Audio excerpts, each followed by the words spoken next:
আমাদের আজকের লাইফস্টাইলে স্ট্রেস বা মানসিক চাপ এটা তো প্রায় সবারই জীবনের একটা অংশ হয়ে গেছে, তাই না? কিন্তু ভাবুন তো, যদি এই মডার্ন প্রবলেমের সলিউশনটা লুকিয়ে থাকে হাজার হাজার বছরের পুরনো কোনো এক ভেষজের মধ্যে। হ্যাঁ, আজকে আমরা কথা বলবো ঠিক এমনই এক শক্তিশালী ভেষজ নিয়ে, অশ্বগন্ধা। চলুন জেনে নেওয়া যাক কী আছে এর মধ্যে।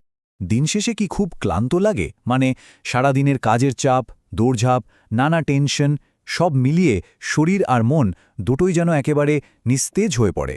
এই ফিলিংসটা কিন্তু আমাদের অনেকেরই খুব চেনা, আর আধুনিক জীবনের এই চাপের সঙ্গে লড়তেই কিন্তু আমাদের আজকের এই আলোচনা। অশ্বগন্ধা কিভাবে কাজ করে সেটা বুঝতে হলে আমাদের প্রথমে একটা শব্দ বুঝতে হবে, আর সেটা হলো অ্যাডাপ্টোজেন। আচ্ছা, জিনিসটা কি?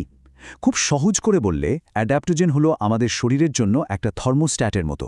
মানে যখন স্ট্রেস অনেক বেড়ে যায় তখন এটা শরীরকে শান্ত করে, আবার যখন এনার্জি একদম কমে যায় তখন সেটাকে বুস্ট করে। সোজা কথায় শরীরে একটা ব্যালেন্স বা ভারসাম্য নিয়ে আসাই এর কাজ। তো এই যে প্রাচীন ভেষজ আর আধুনিক চাপ চলনের ভেতরে একটু ঢোকা যাক, দেখি এর আসল পরিচয়টা কি আর এর ইতিহাসই বা কতটা পুরনো। আচ্ছা, তো এর বোটানিক্যাল নাম হলো উইথানিয়া সোমনিফেরা, তবে আমরা একে ইন্ডিয়ান জিনসেং বা উইন্টার চেরি নামেও চিনি। আর এর ইতিহাস কিন্তু আজকের নয়, প্রায় 4000 বছরেরও বেশি সময় ধরে আয়ুর্বেদিক চিকিৎসায় এটা ব্যবহার হয়ে আসছে। আর নামটা অশ্বগন্ধা, এর মানে হলো অশ্বের ঘ্রাণ বা ঘোড়ার গন্ধ। বলা হয় যে এটা খেলে নাকি ঘোড়ার মতো শক্তি পাওয়া যায়। ইন্টারেস্টিং, তাই না?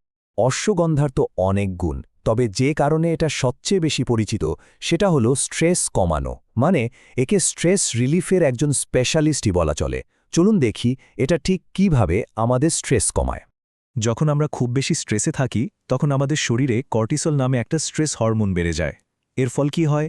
আমরা টায়ার্ড ফিল করি, অ্যাংজাইটি বাড়ে। এখানেই অশ্বগন্ধা একটা দারুণ কাজ করে। এটা ওই বাড়তি কর্টিসলকে নিয়ন্ত্রণে নিয়ে আসে, ফলে শরীরটা আবার একটা শান্ত, ব্যালেন্সড অবস্থায় ফিরে আসে।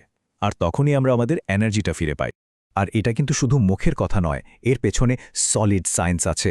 বিভিন্ন ক্লিনিক্যাল ট্রায়ালে দেখা গেছে যে অশ্বগন্ধা আমাদের শরীরের স্ট্রেস হরমোনগুলোকে কন্ট্রোল করতে পারে। কিভাবে? এটা আমাদের ব্রেনের একটা বিশেষ সিস্টেম, যেটাকে এইচপিএ অ্যাক্সেস বলে, সেটার ওপর কাজ করে। এই এইচপিএ অ্যাক্সেসই ঠিক করে দেয় যে আমরা স্ট্রেসের সাথে কিভাবে রিয়্যাক্ট করব। আর অশ্বগন্ধা এই পুরো সিস্টেমটাকে ঠিকঠাক রাখতে হেল্প করে। স্ট্রেস তো গেল, কিন্তু অশ্বগন্ধার উপকারিতা এখানেই শেষ নয়। আমাদের মন আর শরীরের জন্য এর আরও অনেক বেনিফিটস আছে। চলুন সেগুলোও একটু দেখে নেওয়া যাক। প্রথমে আসি মনের কথায়। যাদের ঘুমের সমস্যা বা ইনসোমনিয়া আছে তাদের জন্য অশ্বগন্ধা কিন্তু দারুণ কাজের হতে পারে। এটা ঘুমের কোয়ালিটি ভালো করতে সাহায্য করে। শুধু তাই নয়, এটা আমাদের স্মৃতিশক্তি, মনোযোগ মানে কগনিটিভ ফাংশনকেও উন্নত করতে পারে।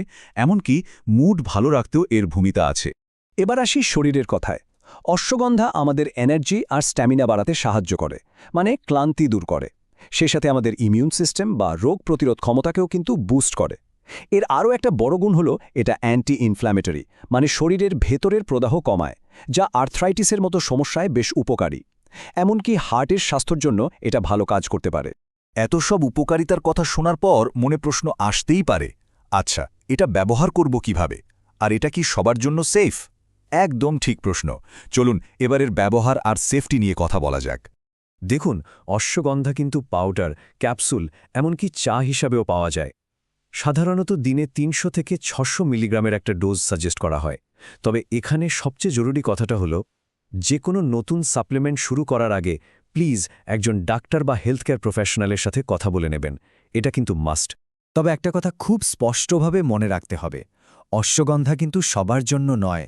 যেমন যারা প্রেগন্যান্ট বা ব্রেস্টফিডিং করাচ্ছেন তাদের এটা এড়িয়ে চলতে হবে।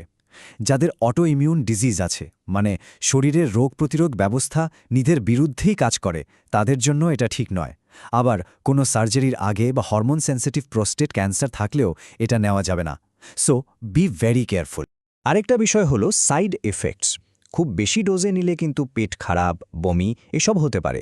আর যারা ডায়াবেটিস, হাই ব্লাড প্রেশার বা থাইরয়েডের জন্য রেগুলার ওষুধ খান, তাদের ক্ষেত্রে অশ্বগন্ধা সেই সব ওষুধের সাথে রিয়্যাক্ট করতে পারে।